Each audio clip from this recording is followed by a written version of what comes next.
Friends, ಇವತ್ತಿನ ವಿಡಿಯೋದಲ್ಲಿ ಸ್ತ್ರೀ ಪುರುಷ ವಶೀಕರಣ ತಂತ್ರವನ್ನು ತಿಳಿಸ್ಕೊಡ್ತಾ ಇದ್ದೇನೆ. ನೀವು ಇಷ್ಟಪಟ್ಟಂಥ ವ್ಯಕ್ತಿ ನಿಮ್ಮ ಜೊತೆ ಮಾತನಾಡ್ತಾ ಇಲ್ಲ, ಅವರು ನಿಮ್ಮ ಜೊತೆ ಮಾತನ್ನು ಬಿಟ್ಟಿದ್ದಾರೆ, ಆ ವ್ಯಕ್ತಿ ನಿಮ್ಮನ್ನು ಮಾತಾಡಿಸುವಂತೆ ನೀವು ಮಾಡ್ಕೋಬಹುದು ಈ ಒಂದು ತಂತ್ರದಿಂದ. ಈ ಒಂದು ತಂತ್ರ ಮಾಡೋದಕ್ಕೆ ಒಂದು ವಿಳೆದೆಲೆಯನ್ನು ತೆಗೆದುಕೊಂಡು ನಿಮ್ಮ ಜೊತೆ ಯಾರು ಮಾತು ಬಿಟ್ಟಿದ್ದಾರೆ ನೋಡಿ ಅವರ ಹೆಸರನ್ನು ವಿಳೆದೆಲೆ ಮೇಲೆ ಬರಿಬೇಕು.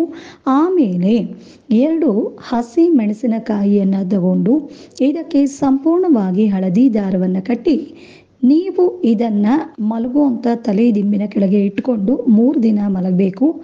4ನೇ ದಿನ ನೀವು ಇದನ್ನು ತಗೊಂಡು ಹೋಗಿ ಎಕ್ಕದ ಗಿಡದ ಬುಡದಲ್ಲಿ ಇಟ್ಟು ಬರಬೇಕು. ಈ ರೀತಿಯಾಗಿ ಈ ತಂತ್ರವನ್ನು ನೀವು ಮಾಡಿದರೆ ಹುಣ್ಣಿಮೆ ದಿನ ಇಲ್ಲ ಅಮಾವಾಸ್ಯೆ ದಿನ ಆಗಲಿ ಈ ತಂತ್ರವನ್ನು ಮಾಡಿ ನೀವು 3 ದಿನ ಬಿಟ್ಟು ಈ ಒಂದು ಹಸಿ ಮೆಣಸಿನಕಾಯಿಯನ್ನು ತೊಗೊಂಡೋಗಿ ಎಕ್ಕದ ಗಿಡದಲ್ಲಿ ಇಟ್ಟು ಬರಬೇಕು. ಈ ರೀತಿ ಮಾಡಿದ್ರೆ ನಿಮ್ಮನ್ನು ಯಾರು ಮಾತಾಡಿಸ್ತಾ ಇರಲ್ಲ, ಯಾರು ನಿಮ್ಮ ಜೊತೆ ಮಾತು ಬಿಟ್ಟಿರ್ತಾರೆ ಅವರು ಅವರಾಗವರೇ ಮಾತನಾಡ್ತಾರೆ. ಮಾಡಿ ನೋಡಿ, ಒಳ್ಳೆಯದಾಗುತ್ತೆ.